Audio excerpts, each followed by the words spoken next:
Welcome to the fourth hour. I want to talk about the rest of the book that I covered in studio with Alex not too long ago that was a super important essential text. It's called Changing Images of Man, and it is a Stanford research produced high-level elite textbook that was normative in the 1980s, particularly came out in 1982, and is really for people studying international relations, high-level systems analysis. And the text is so revelatory that you could really just do an entire course on just this book. It's actually pretty sophisticated, it's pretty deep, and it goes into a lot of places that you wouldn't expect, especially when it comes to the planned religious engineering of the future. That is the New World Order, the elite system has to figure out how to get everybody corralled into some controlled, created religious paradigm. And that's the way that you could then sort of usher them into some sort of controlled technocratic paradigm, which we know from these dozens and dozens of texts that we've lectured through over the last 10 years here with Alex in the fourth hour in the last 6 years. And then prior to that on my own YouTube channel, 5-6 years prior to that. So we've been doing this for about 10 years and we've gotten through dozens of these texts, and it's pretty amazing how revelatory they actually are. They're so arrogant and so confident that nobody would really read these texts that they didn't see a problem really in sort of laying it all out. There's not necessarily one book that lays it all out, although you could argue that there's a handful of books that pretty much lay it out. There's, I think, systemic structural analysis that could be done to find the patterns and the similarities amongst these texts. And actually, it turns out a lot of this isn't even new. So what I want to start by talking about before we get to Changing Images of Man, the second half of it, is to go back again to the ancient world and to realize that a lot of these control structures had been delineated in the ancient times. You had empires, you had emperors that had figured out pretty sophisticated ways to control the population.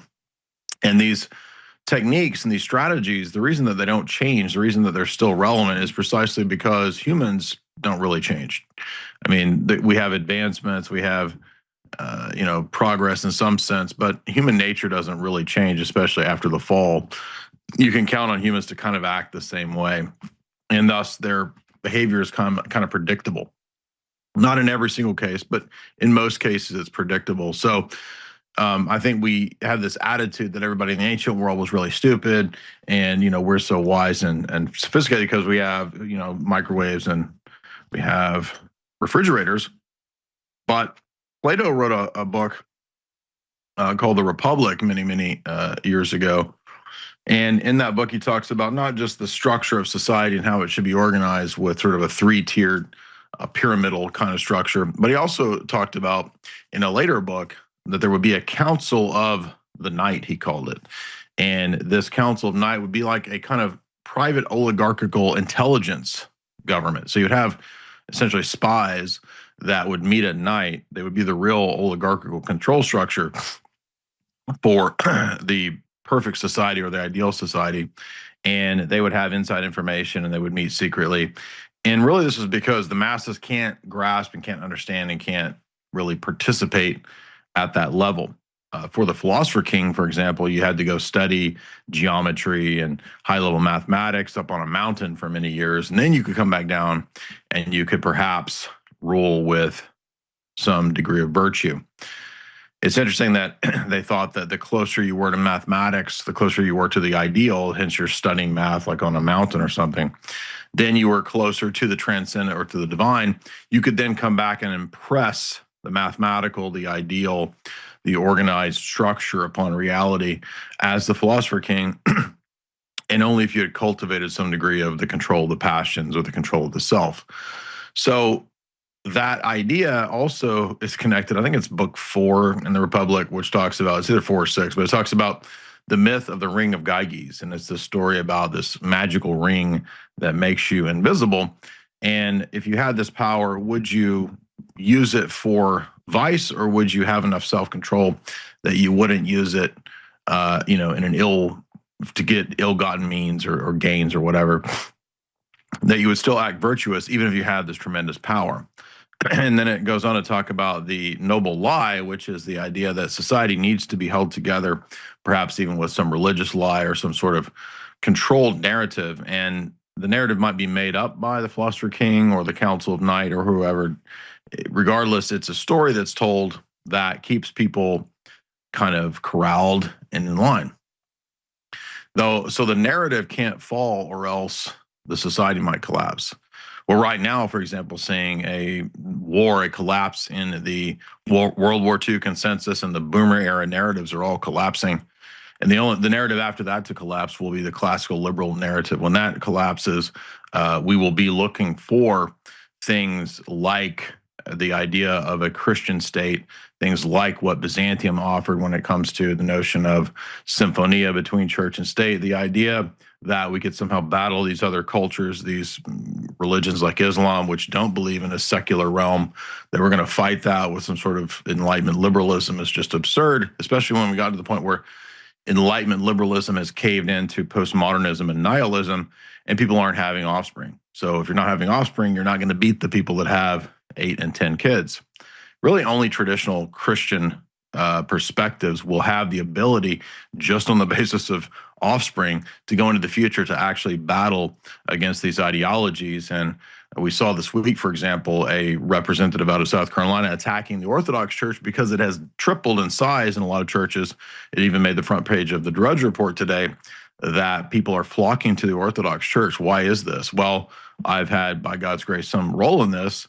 And so obviously I'm going to be concerned when neocon conservative so-called congressmen are attacking and saying that the Orthodox Church is really just an extension of Russiagate and Putin's power, when the irony is that this person just met with Jolani, talking about Representative Wilson, who himself was formerly al-Nusra, al-Qaeda, et cetera, ISIS, and now is the head of Assad's toppled Syria.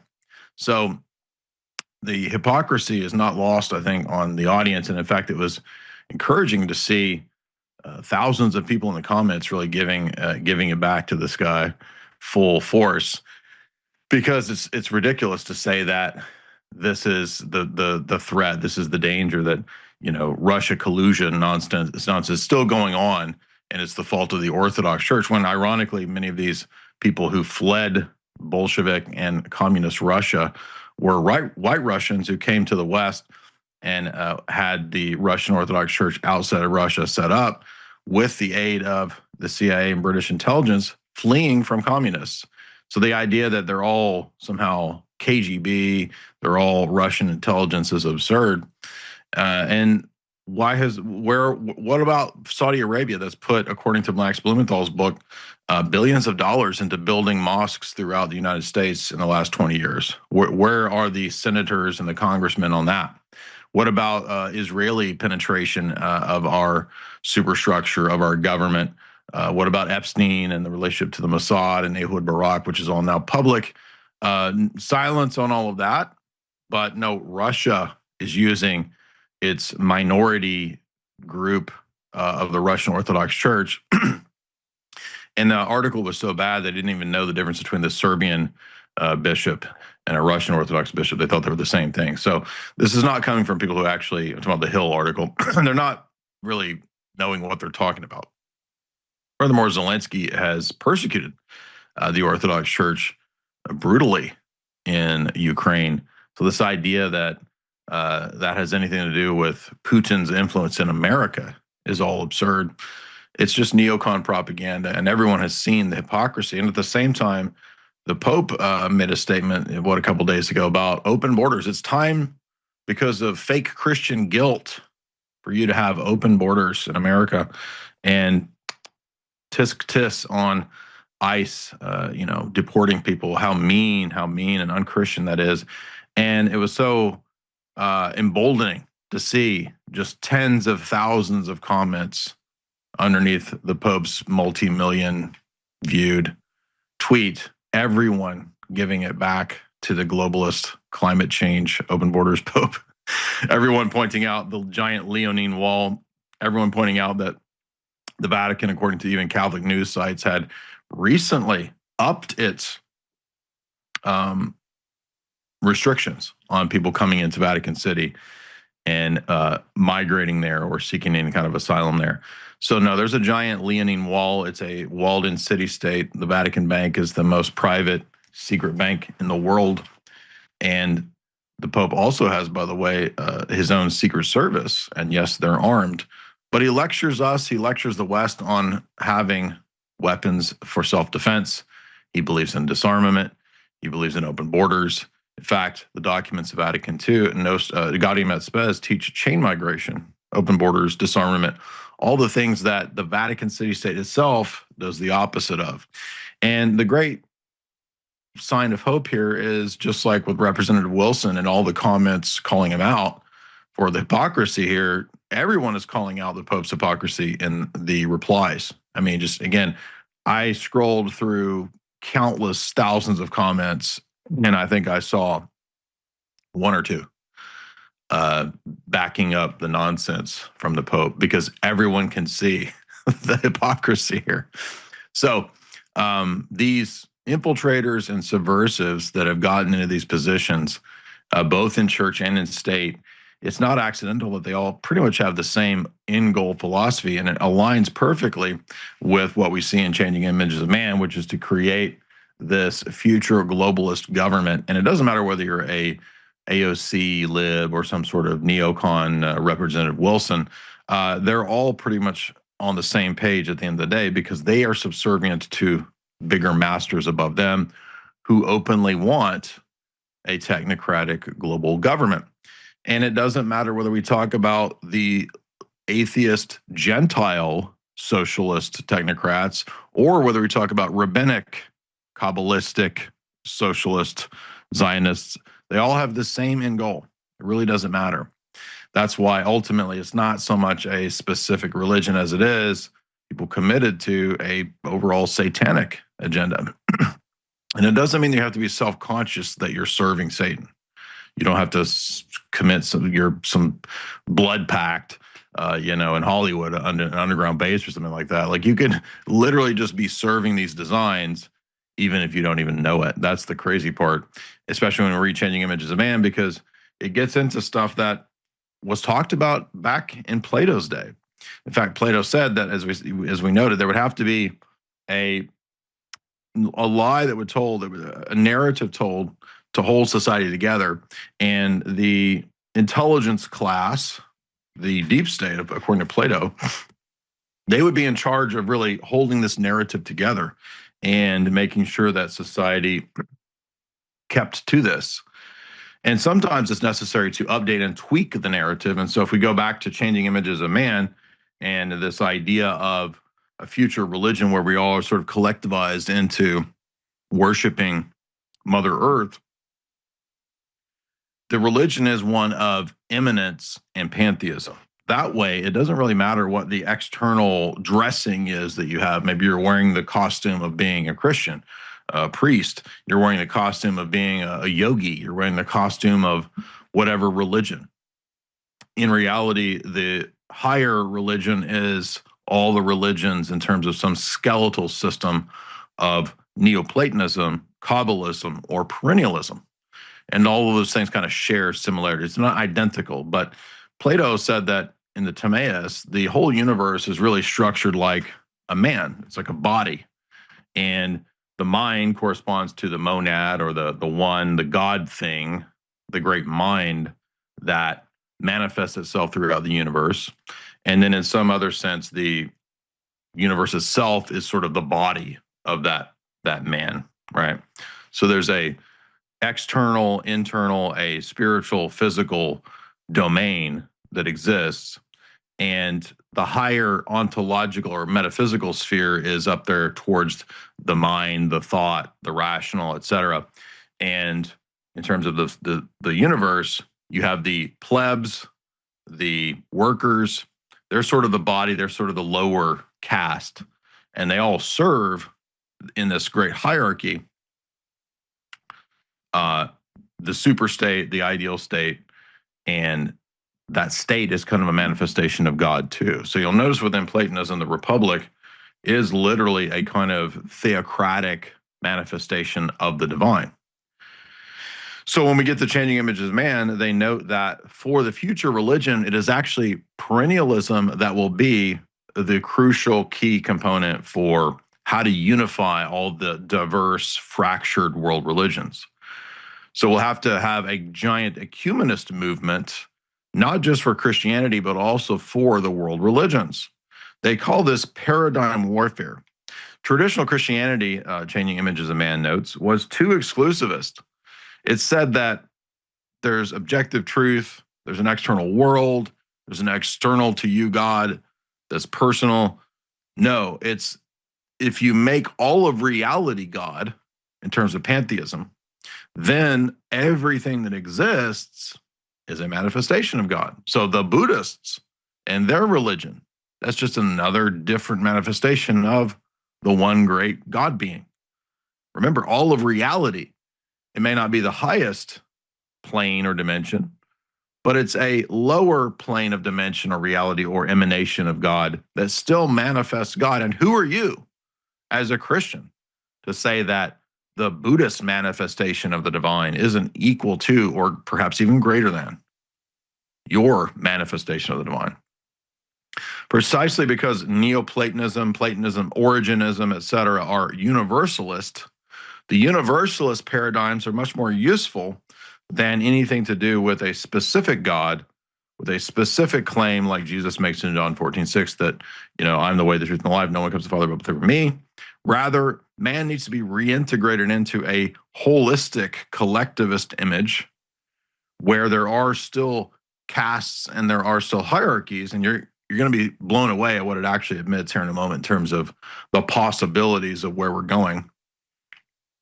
This new dimension, this new religion, this new paradigm is specifically one constructed by social engineers. So notice it's not, the 1960s counterculture revolution with LSD and with all the stuff just happening organically. I mean, there may have been a lot of people organically involved in the movement, but what happens is these movements, whether started by the system or co-opted by the system, become tools for the creation of the new paradigm. And this book is very candid about the 1960s countercultural revolution really being crucial to not just sexual revolution, but drug revolution, changing the images of man. These videos that you're seeing are perfect because through the sort of ecstatic initiatory approach, this Dionysian initiation that occurred, people will be able to dissociate, according to Huxley, and reinterpret all of reality according to new subjective existentialist paradigms. Instead of shared common ideals and beliefs like belief in the death, burial, resurrection of Christ, a belief in being an entrepreneur, creating your own business, etc. All of those Western quote unquote ideas would be supplanted by a new drug-fueled initiatory mystical perspective that, as Changing Images of Man states, would be irrational, anti-rational. Now, that's not to say that it's therefore against technocracy necessarily. Some of the 1960s countercultural people, writers, et cetera, even people like Terence McKenna, they might have been critical of technocracy. But in reality, as Changing Images of Man notes, this can easily be shifted back into a pro-technocratic, pro-dystopian future. And that's unfortunately where we're going if we don't wake up and understand this. And I'm going to get to this crazy technocrat part here in a moment when we get to the latter sections of Changing Images of Man, the famous 1982 textbook for the elite. Don't go anywhere. I'm your guest host, Jay Dyer of Jay's Analysis. Be sure and follow me on YouTube and turn on the notifications. Also, you can get my new book, Esoteric Hollywood 3. I've written 1,000 pages plus now on in-depth film analysis. It also covers all of the global elite texts that you hear me discussing here on the fourth hour. They're all sort of packed into this book. And I think 3 is going to be sort of the crowning gem, the crown of the whole trilogy. Also at my website, jaysanalysis.com, you get signed copies, not just of those, also my 660 pages of all of my geopolitical and philosophical writings, separate from the movie stuff. It's the red book at jaysanalysis.com in the shop. All the book options at the website are signed copies. You don't have to request it to be signed. So Changing Images of Man moves to the analysis of individual personal transformation, and that you could extrapolate that onto society as a whole, because kind of like Plato said, it's almost like society as a whole is a big man, a big individual, a collective individual. And there's stages to this transformation. And actually, they say in order to understand civilizational transformation, you have to read Arnold Toynbee and Carroll Quigley, people that we've talked about many times over. You also need to read Thomas Kuhn and the Structures of Scientific Revolution and how paradigms and presuppositions work. Also, things that we've covered extensively for many, many years. But there's stages of transformation, and these stages actually can be mirrored in the macro scale, and that is expanded out from the crisis state to a period of stress, a breakdown, a kind of a death, and then you expand that into offering the new paradigm. So it's almost like they kind of understand the process of not just problem, reaction, solution, but the promotion of new narratives and paradigms that are actually crafted and concocted. And you might say, well, what do they see as new paradigms that could be utilized or could be propped up? Well, thankfully, they list for us all the great ideas that we should be looking to, like studying group dynamics, studying non-rational elements in our society, studying L. Ron Hubbard and Scientology, studying psychedelic drugs, looking to integral yoga, self-hypnosis, biofeedback, imagistic thinking over conceptual thinking. This is why we have like emojis everywhere and not people don't read anymore. That's by design. New educational models, Common Core, etc. And also the idea, this is actually what it says. You can read this on page 151 if you have the PDF. The promotion of set and setting so that new creative models can be developed through doing acid. Set and setting is Tim Leary's stuff about what you put the setting you put yourself into to prepare for the acid trip or for the shrooms or the shamanic initiation, right? So it's actually saying that what we've learned out of MK Ultra, and it literally says the MK Ultra stuff on the page prior to this, page 150, it talks about citing Abraham Maslow, and they're talking about LSD research.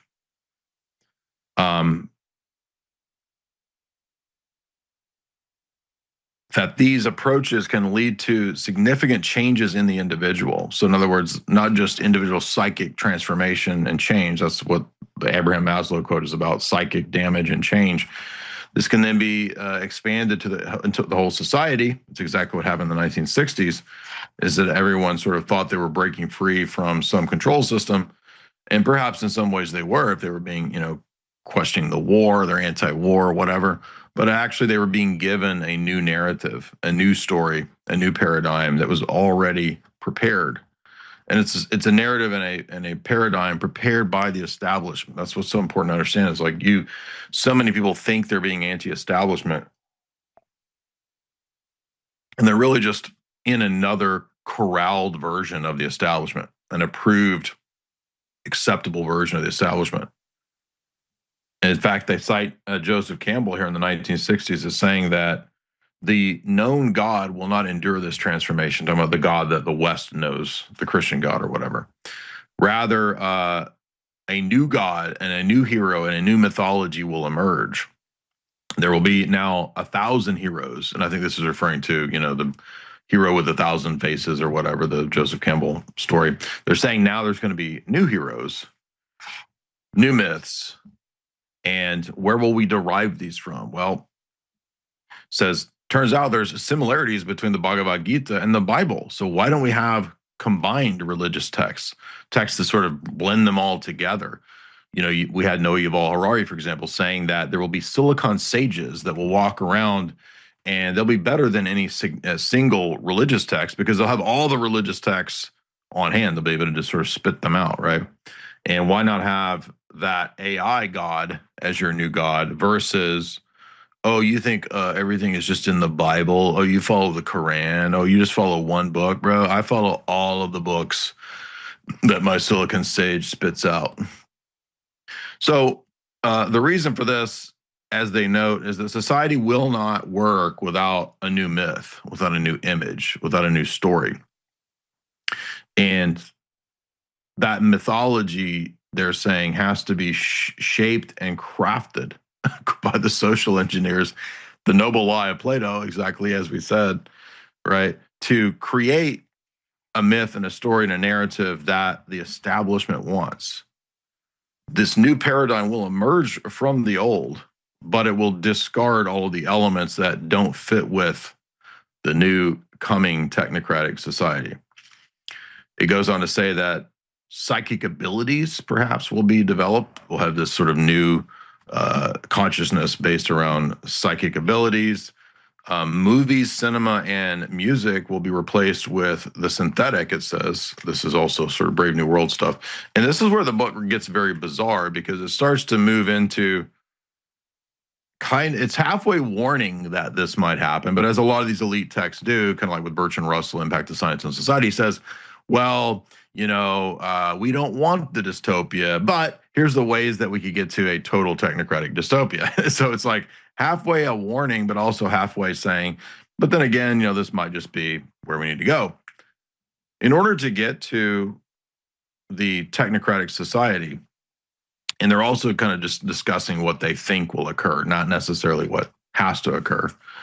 They said there are some bright spots in terms of where the progress is going and moving. It says on page 158 that we will notice that amongst the youth, and especially amongst bookstores, now notice bookstores are going away. They're filled with toys and Funko Pops and the scent of ass.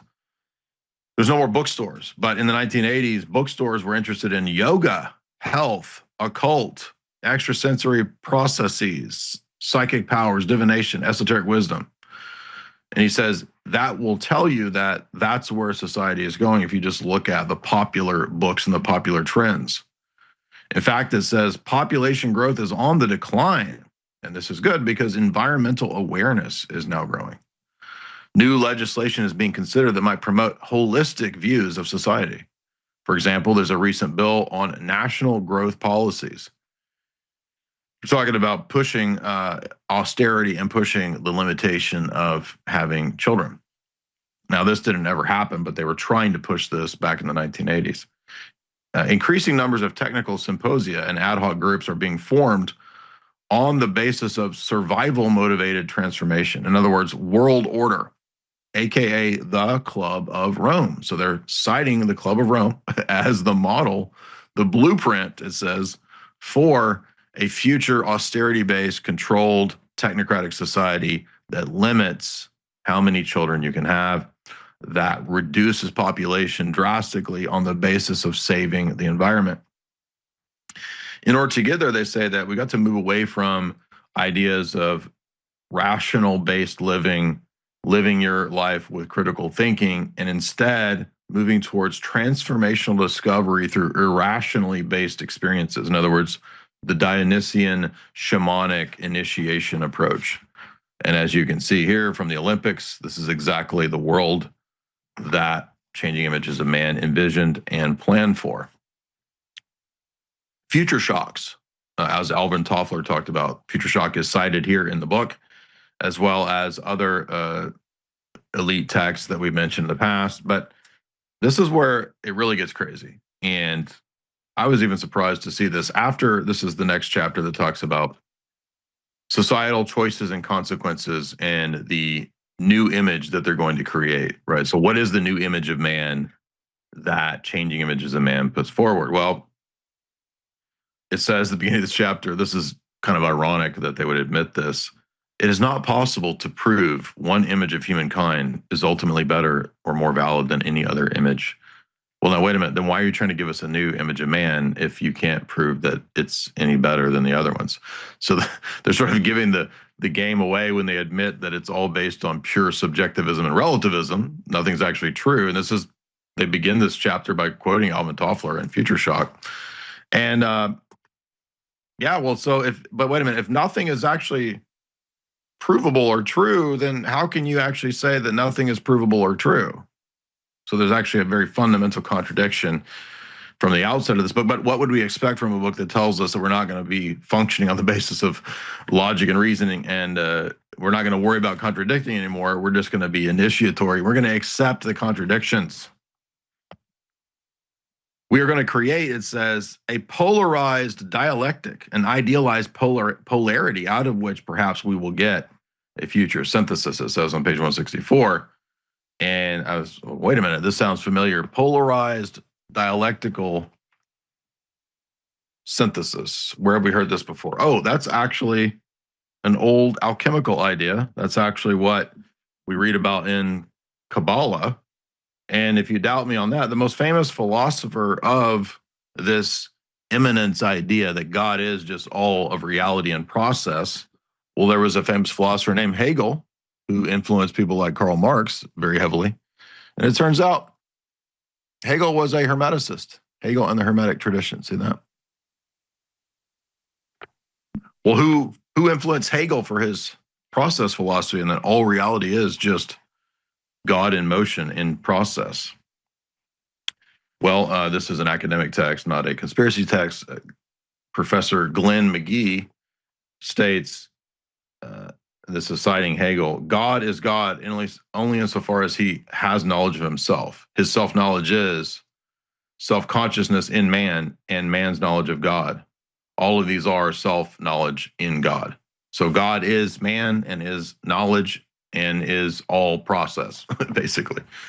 And God is working himself out dialectically in historical process, according to Hegel, getting this from Jacob Boehme and from the Kabbalists. It says, alchemy, Hermes Trismegistus, the thrice great Hermes, Kabbalah, Raymond Lull, Meister Eckhart, and Nicholas of Cusa all became influential thinkers that helped to develop Hegel's Hermetic occult philosophy.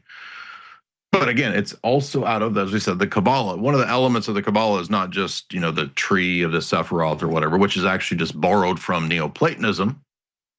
There's also the idea of the two pillars of Jachin and Boaz, which are supposedly the two pillars of, Solomon's temple. These are the two polarities. These are mercy and severity. And then you have the sort of middle path in between these two polarities.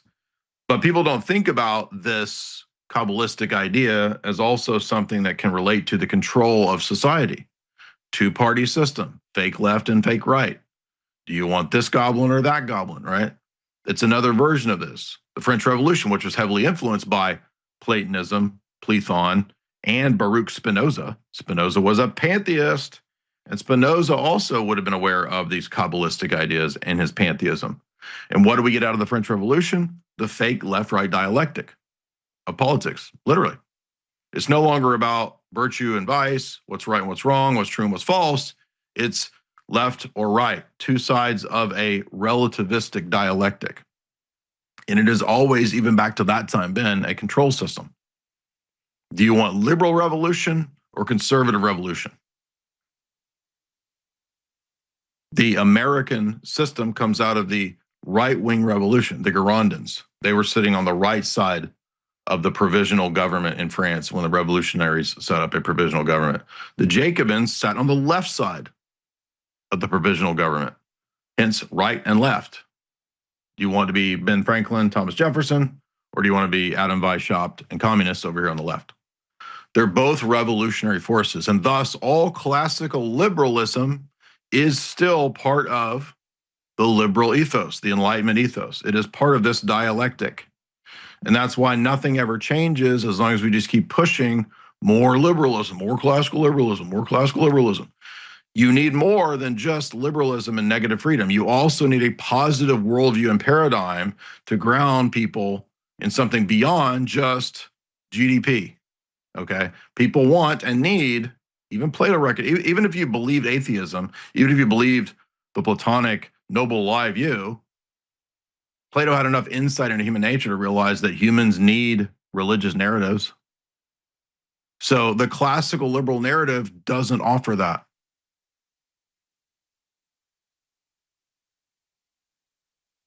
So really what's at the root of the split with MAGA isn't just the question of the relationship of Israel. That's part of it. But it's also the only tolerable discourse, going back to William F. Buckley, has been the idea that you have to be a classical liberal to be a conservative. And all of the older paleocons were pushed out by design by people like William F. Buckley from the CIA to make libertarianism now the new conservatism. Thus, the values are subdued and sublimated to the economic positions. So now you can have all the butt stuff, do all of that, and you're conservative, Big Tent conservatism. But there's a reaction now against that. And it's not just about the relationship of Israel and the US government. That's part of it. But people like Dinesh D'Souza, who, by the way, is too scared to actually debate me, he won't have a full-on debate. He just keeps running, talking nonsense. None of these people will actually come and debate their positions, which is telling.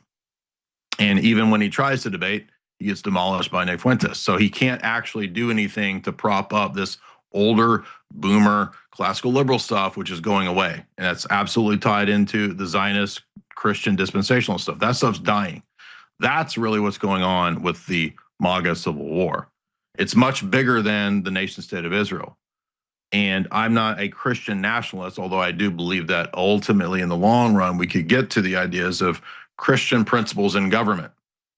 All of the history of the Christian church, from the Christianization of the Roman Empire all the way up until the Enlightenment and the Protestant Reformation, even into the Protestant Reformation, you had Christian principles in the state. That's the only way to stop things like radical Islam. You can't beat it on a secular basis because they don't have a secular ethos. They don't care about your libertarian civic nationalism principles. You need more than that. And only Orthodox Christianity has survived with that pre-modern ethos. That's why it's attracting people. It's not a mystery. It's not, I don't know why people are converting to Orthodoxy, because the papacy is fake and gay. They're out there promoting, the Pope just had a giant trans dinner.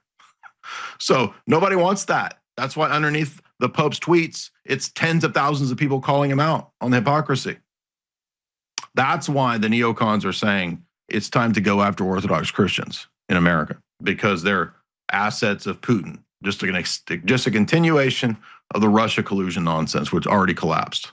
That's what's going on. And it's not hard to see that that's what's going on.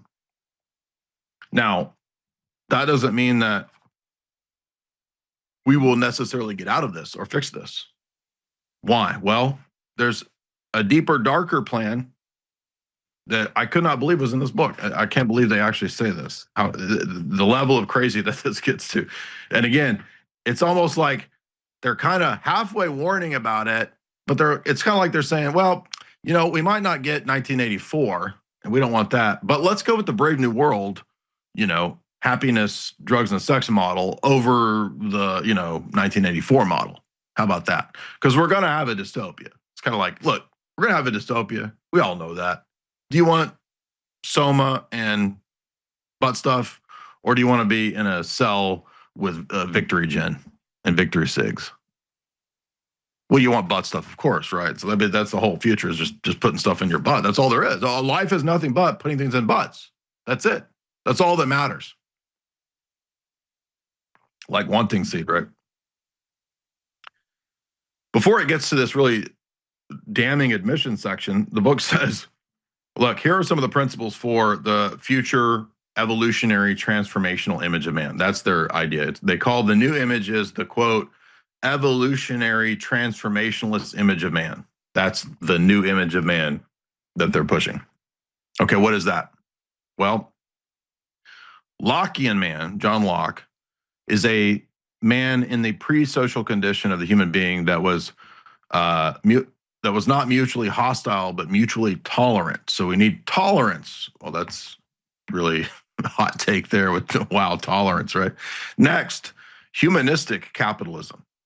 This is like stakeholder capitalism, or whatever the Rothschilds recent, they had some new branding of capitalism, which was basically just Davos capitalism. They were writing about it back in 1982. That will replace the idea of economic growth capitalism. Religiously perennial philosophy and the all religions are a manifestation of the one out of Huxley. The no borders idea of no territoriality. So just like private property is bad, having a nation with borders is bad. So we're going to get rid of borders, exactly what the Pope's calling for. We will plumb the depths of the traditional lore of primitive cultures to create a religion that fosters an ecological ethic. No borders, no territories. That's classical libertarianism too, by the way. And a systems holistic ethic where everybody is linked into a giant collective. Now, that's not the crazy part. That's just what the image of the new man is, a kind of a techno shaman, sort of like a festival bro is what they're talking about here, right? But what about the possibility of this turning into what they call technocracy fascism or techno-urban fascism? We might call this the possibility of a friendly fascism. It will be 100% American, and it will be based around advanced technology. Techno-urban fascism, American style. Ultimately, this will be not in any conflict with post-industrial society because they want to go to a post-industrial society. It will, in fact, be pluralistic in nature. Techno-urban fascism does not need a charismatic dictator. It doesn't need a single party rule for politics. It doesn't need a fascist party. It doesn't need elections. It doesn't need any of the old models. Instead, everything will be planned, all areas of life planned, including the economy, including your day-to-day life, politics, society, culture, everything planned via the technocrat. And thus, it's not so much about a top-down control as it is everything managed. So it's a lateral control by algorithms and AI. And it goes on to say, yeah, it looks like we could actually run into a Brave New World scenario. For example, there might evolve a social credit score. There might be the application of military surveillance technologies to all areas of life and urban policing becoming militarized. The utilization of behavior changing drugs and operant conditioning from school age onward, drugging the youth. That, by the way, that applies to trans as well because they drug them and sterilize them in that as well. Government control of the news, personality screening to determine the possibility of pre-delinquent children on the basis of genetics. Interesting. Cross-correlation of computer-based files on every human being and their personal data.